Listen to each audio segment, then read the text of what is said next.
बिस्मिल्लाहिर्रहमानिर्रहीम, अस्सलाम वालेकुम नाज़रीन। आप यूट्यूब चैनल देख रहे हैं, मैं इमरान खान हूँ। कुछ बड़ी अहम खबरें हैं और बहुत अंबार लग गया खबरों का, तो मैं ये चाहता हूँ कि जल्दी से आपको चीज़ों के बारे में अपडेट कर दूँ। पहले आपको बता देता हूँ कि एक्चुअली आज कौन सी खबरें हैं जो मार्केट में बहुत ज़्यादा गर्म है। एक तो इद्दत वाले केस के अंदर एक हमने सर्वे भी करवाया था, वो भी आपके साथ मैं शेयर करता हूँ। इद्दत वाले केस के अंदर एक डेवलपमेंट है। दूसरी एक डेवलपमेंट है जो मखसूस नशिस्तों वाला case supreme court of Pakistan में चल रहा है।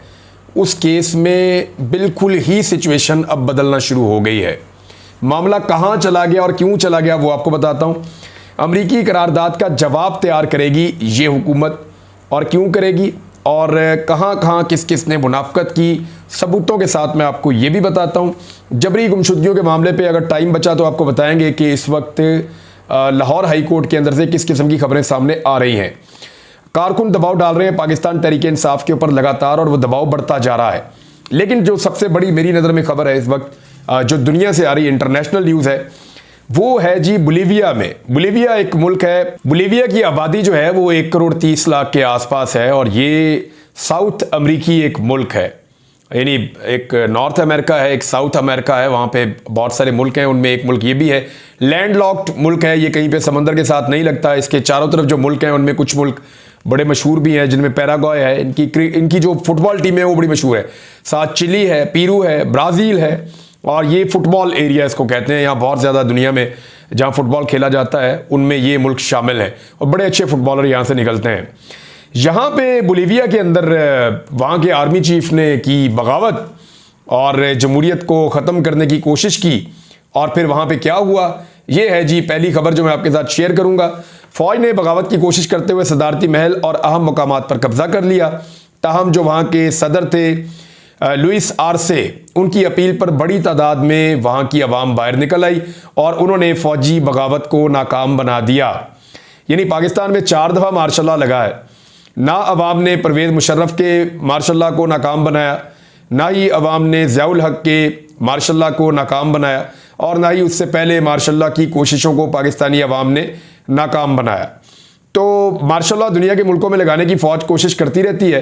पाकिस्तान में भी मार्शल लॉ लगते रहे हैं, लेकिन अभी जो है हम पिछले 10 साल में देख रहे हैं कि दूसरी एक बड़ी बगावत को वहाँ के लोगों ने नाकाम बनाया। इससे पहले एक बगावत तुर्की में की गई थी, बहुत बड़ा मुल्क है। तैयब उर्दगान के खिलाफ बगावत हुई थी फौजी, और फिर फौजियों के साथ वो हुआ था वहाँ पे, और वहाँ की अवाम ने कब्जा कर लिया था, और फिर गिरफ्तार पुलिस ने कर लिया था फौजियों को और उन ऑफिसर्स को जिन्होंने तुर्की में बगावत की थी 2016 में। और अब जो है ये बोलीविया के अंदर एक बगावत हो रही थी और पुलिस ने गिरफ्तार कर लिया है वहाँ के आर्मी चीफ को। देखिए कितनी बड़ी खबर है, वहाँ के आर्मी चीफ को पुलिस ने गिरफ्तार कर लिया है। तो जहाँ पे अवाम और पुलिस और इदारे हौसला करें और सीधे रास्ते पर चलें तो वहाँ पे फौजी बगावतें नहीं हो सकती। बहरहाल जो बयान आया वो फौरी तौर पे ये कहा गया सदर की जानिब से कि फौजी अफसरान को हुक्म दिया कि फौरी तौर पर तमाम फोर्सेस को वापस बुलाएं। अवाम से अपील की कि वो सड़कों पर निकलकर जमहूरियत की खातिर फौजी बगावत को नाकाम बनाने में अपना किरदार अदा करें। और फौजियों को मुखातिब करते हुए उन्होंने कहा कि मैं तुम लोगों का कप्तान हूं, सदर ने कहा, और मैं हुक्म देता हूं कि फौरी तौर पर फौज को वापस भेजो। मैं आला क़यादत के हुक्म की खिलाफ वर्जी नहीं होने दूंगा।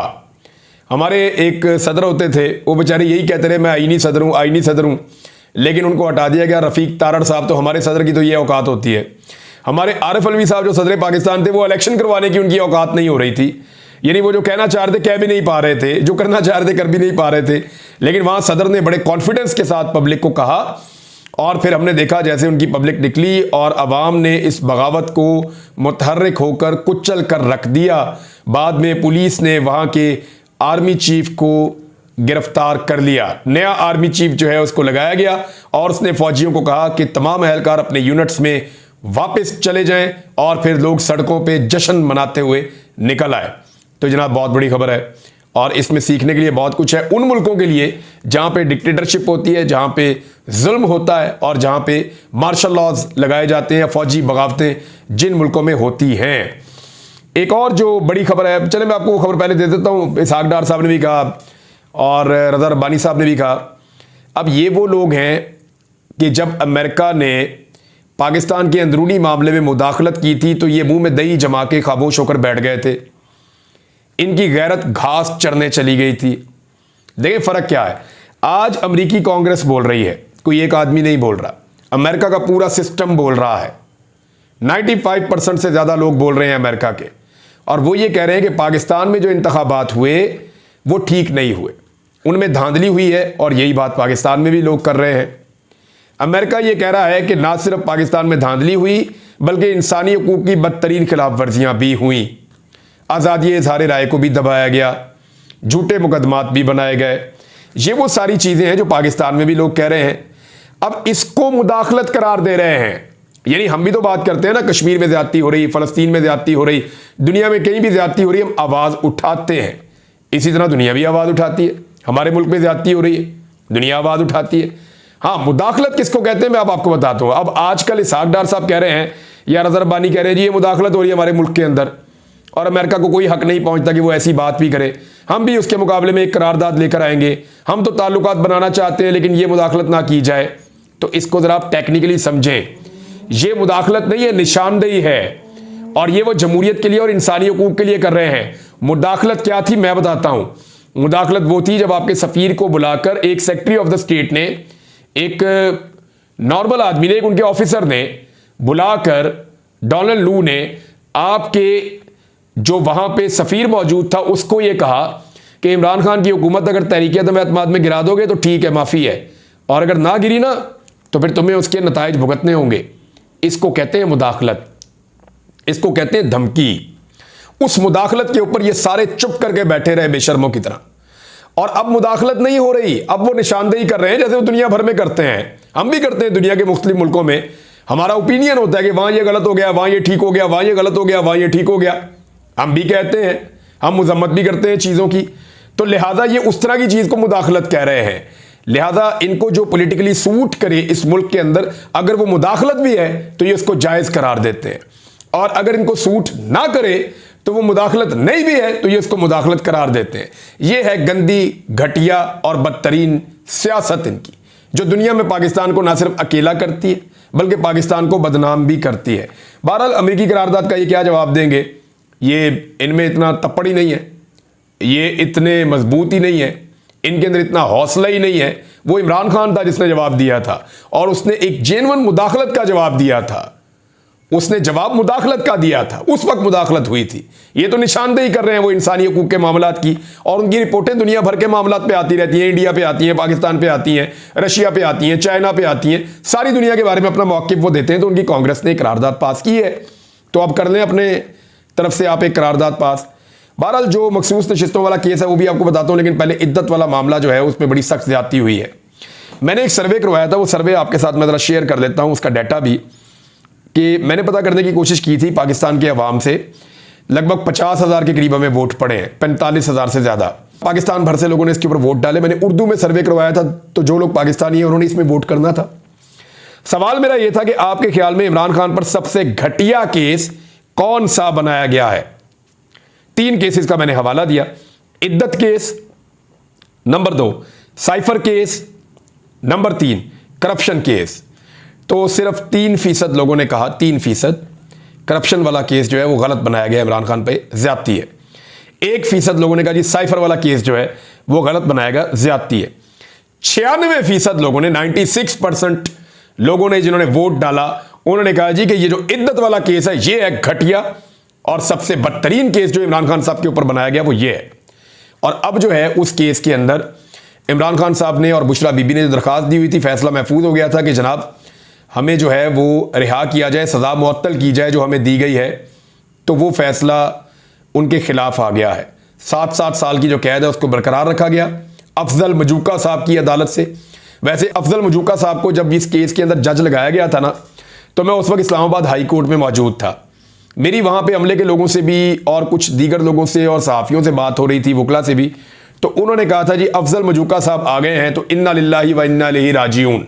ये जो उन्होंने मुझे कहा वो मैंने आपको बता दिया। उन्होंने कहा जी ये जज वही करेंगे जो आप वैसे देख रहे हैं। यानी मैं अब इतना कहना नहीं चाहता, जज है मैं क्या कहूँ उनके बारे में, लेकिन मुझे ये पहले ही लोगों ने बताया था कि कानून के ऊपर, या आपको अगर लगता है कि इद्दत वाले केस के अंदर इमरान खान साहब को इंसाफ मिलने जा रहा है तो वो मुश्किल लगता है, उनको इंसाफ लेने के लिए हाई कोर्ट आना पड़ेगा। बहरहाल जो सज़ा में मुअत्तली की दरख्वास्त है वो मुअत्तल कर दी गई, इमरान खान साहब की भी और बुशरा बीबी दोनों की 10 सफ़हात पर मुश्तमिल उन्होंने फ़ैसला जारी कर दिया। अब फैसला ये कहता है कि बुशरा बीबी का खातून होना सज़ा मुअत्तली और ज़मानत पर रहाई का जवाज़ नहीं है। कोई ऐसा ग्राउंड नहीं कि दरखास्तें मंजूर की जाएं। दोनों मुल्ज़िमान के पास सज़ा मुअत्तली का कोई जवाज़ मौजूद नहीं है। सज़ा मुअत्तली या ज़मानत पर रिहाई की दरखास्तों पर समाअत के दौरान मुकदमे के मेरिट्स पर बात नहीं की जा सकती।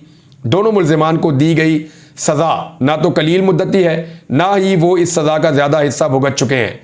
और ये तहरीरी फैसला है जो आ गया है, इसमें एक नुक्ता और है जो बड़ा इंपॉर्टेंट है और ये बड़ा दिलचस्प है मामला।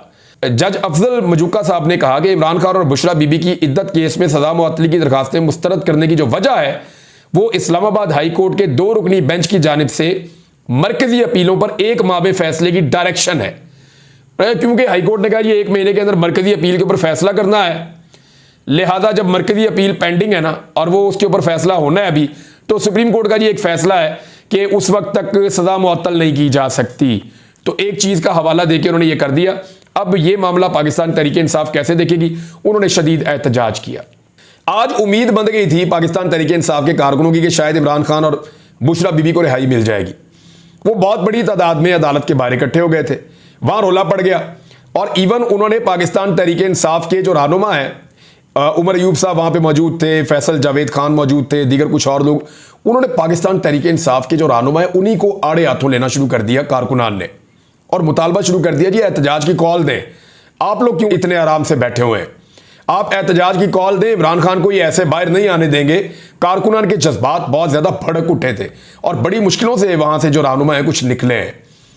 तो कारकुनों के अंदर बड़ा गुस्सा था और बड़ी तकलीफ थी कि जनाब ये बड़ी ज्यादती हो गई इमरान खान साहब के साथ और बुशरा बीबी के साथ, और इद्दत वाले केस को लेकर लोग वैसे भी गुस्से में हैं, उन्होंने एहतजाज शुरू कर दिया। अब पाकिस्तान तहरीक इंसाफ ने कहा जी हम हाई कोर्ट जाएंगे, इस फैसले को चैलेंज करेंगे। अब उम्मीद की जा सकती है कि अगर यानी वहां पे 8 लोग हैं हाई कोर्ट में, इस्लामाबाद हाई कोर्ट में, उनमें एक सिर्फ जज ऐसे हैं जिनके पास अगर ये केस लग गया तो ये लटक जाएगा, यानी उनको भी फैसला तो इमरान खान के हक में देना पड़ेगा और खिलाफ देंगे तो अपील में चले जाएंगे, 2 जज सुनेंगे फिर इमरान खान के हक में आ जाएगा। लेकिन अगर chief justice Islamabad high court के पास खुदा ना खास्ता ये केस लग गया तो फिर ये लंबा गया, यानी वो इसको जितना मर्जी लटकाते रहेंगे या इसको डिले में डालते रहेंगे या कुछ भी करेंगे, तो chief justice Islamabad high court के अलावा ये केस किसी भी जज के पास लगेगा तो इमरान खान साहब की रिहाई हो सकती है। लेकिन मैंने देखा कि इमरान खान साहब को किसी और मुकदमे में मुलव्वस नहीं किया गया। इसका मतलब यह है, जो सिद्दीक जान ने भी कहा और बाकी लोग भी कह रहे हैं कि इसका मतलब यह है दूसरे मुकदमे में इमरान खान को ना डालने का मतलब यह है कि पहले से हुकूमत और इंतजामिया इस बात को जानती थी कि ये इद्दत वाला जो सज़ा मुअत्तली का फैसला है ये इमरान खान साहब के खिलाफ आने वाला है। अगर ये उनको ना पता होता कि ये फैसला क्या आएगा पहले से, तो वो इमरान खान को जेल में रखने के लिए किसी और मुकदमे में जरूर मुलव्वस करते। फर्ज कीजिए आज फैसला इमरान खान के हक में आता तो वो तो आजाद हो जाते।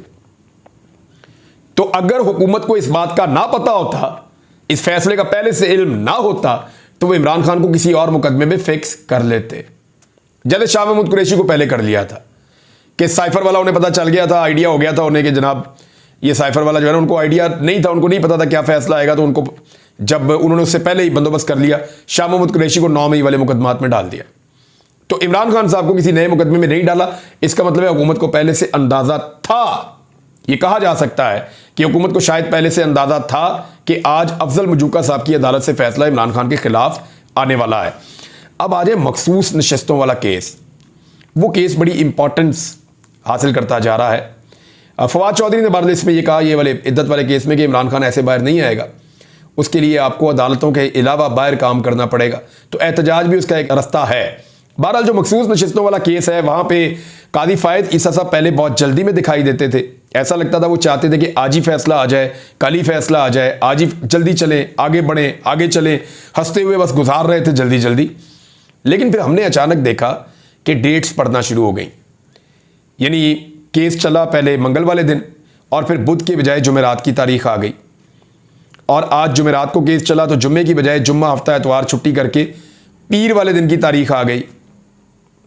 तो अब इतना डिले क्यों जा रहा है? मैंने ये कुछ लोगों से पूछा तो हसनात मलिक साहब की एक स्टेटमेंट मेरी नज़र से गुजरा, कुछ और सहाफ़ियों से मैंने बात की वकला से बात की तो उन्होंने कहा जी काजी फायज ईसा साहब, इस वक्त सिचुएशन ये है कि काजी फायज ईसा साहब अपनी अदालत में अक्सरियत खो बैठे हैं।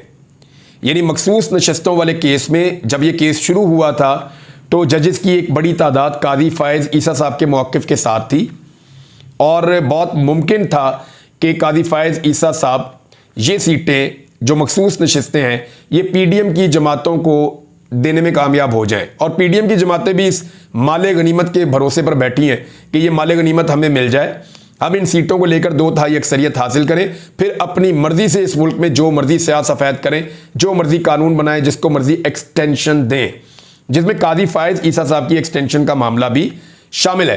पाकिस्तान तहरीक इंसाफ ने सारे मामले को बड़ी बुरी तरह एक्सपोज किया है। वो अगले वीलॉग में मैं आपको बताऊंगा कि तहरीक इंसाफ ने एक्चुअली काजी साहब के साथ क्या कर दिया है। लेकिन यहां मैं आपको बताता हूं कि सुप्रीम कोर्ट का मकसद तहरीक इंसाफ को इंतखाबात से बाहर करना हरगिज नहीं था। जस्टिस मुनीब अख्तर साहब ने बहुत क्लियरली 13 रुकनी फुल कोर्ट के समात के दौरान ये बात कही है। कुछ और जो अहम बातें की गई वो आपको बताता हूं कि चीफ जस्टिस ने पूछा कि क्या आप किसी को इंतखाबात से बाहर कर सकते हैं। यानी ये कैसे हो गया कि इलेक्शन कमीशन ने उनके फैसले की गलत तशरीह की और इंतखाबात से ही बाहर कर दिया पाकिस्तान तहरीक इंसाफ को। तो जो चीदा चीज़ें हैं उनमें यह पता चलता है कि तहरीक इंसाफ के जितने उम्मीदवार हैं उन्होंने तहरीक इंसाफ का ही टिकट के ऊपर इलेक्शन लड़ने का फैसला किया था। लेकिन काजी फायज ईसा के फैसले के बाद इलेक्शन कमीशन ने आज खुद उन सबको आज़ाद उम्मीदवार डिक्लेयर कर दिया जो इलेक्शन कमीशन नहीं कर सकता था। अब अदालत ने पूछा कि जिस उम्मीदवार ने वाबस्तगी बरकरार रखी उसे आज़ाद कैसे डिक्लेयर किया गया, और इलेक्शन कमीशन के जो वकील हैं उनके पास इसका कोई जवाब नहीं था। बल्कि कई दफ़ा मैंने देखा वो इरिटेट हो रहे थे और उन्होंने जजेस के साथ कुछ बदतमीज़ी वाला लहजा भी इस्तेमाल किया। ख़ास तौर पे लेडी जज हैं जस्टिस आयशा मलिक साहिबा, उनके बारे में आज सोशल मीडिया पे बहुत शोर मचा रहा कि उनके साथ जो रवैया रखा काजी फायज ईसा साहब को इसके अंदर इंटरवीन करना चाहिए था। जस्टिस अतरमुल्लाह साहब ने बड़ा अहम नुक्ता उठाया कि इंतखाबात में अवाम की मंशा देखी जाती है कि अवाम क्या चाहती है, तो मामला तो किसी और तरफ चल गया। तो इसके बाद जो है वो एक और नुक्ता ये उठाया गया कि इलेक्शन कमीशन ने सुप्रीम कोर्ट के फैसले की गलत तशरीह करके अहम पार्टी को इलेक्शन से ही निकाल दिया। यह भी नुक्ता उठाया गया। जस्टिस मंसूर अली शाह साहब ने रिमार्क्स दिए कि इसका जवाब यही है ना कि आपने बस इंतखाबी निशान ना होने पर इस जमात को इलेक्शन से बाहर रखा। बस हमें यह बता दें इलेक्शन कमीशन ने कब कहां बैठकर यह सोचा और आपने यह फैसला कैसे कर लिया। तो यह बड़ा अहम मामला है, अब यह कोर्ट के अंदर चल रहा है। अब यह मामला चला गया जनाब 11:30 पीर वाले दिन ये केस सुना जाएगा। तो वही काजी फायज ईसा साहब जिनको पहले बहुत जल्दी थी अब उन्हें उतनी जल्दी नहीं है। बहुत सारे और केसेस बताता हूं आपको अगले वीलॉग में। अब तक के लिए इतने, अपना ख्याल रखिएगा, अपने चैनल का भी। अल्लाह हाफिज़।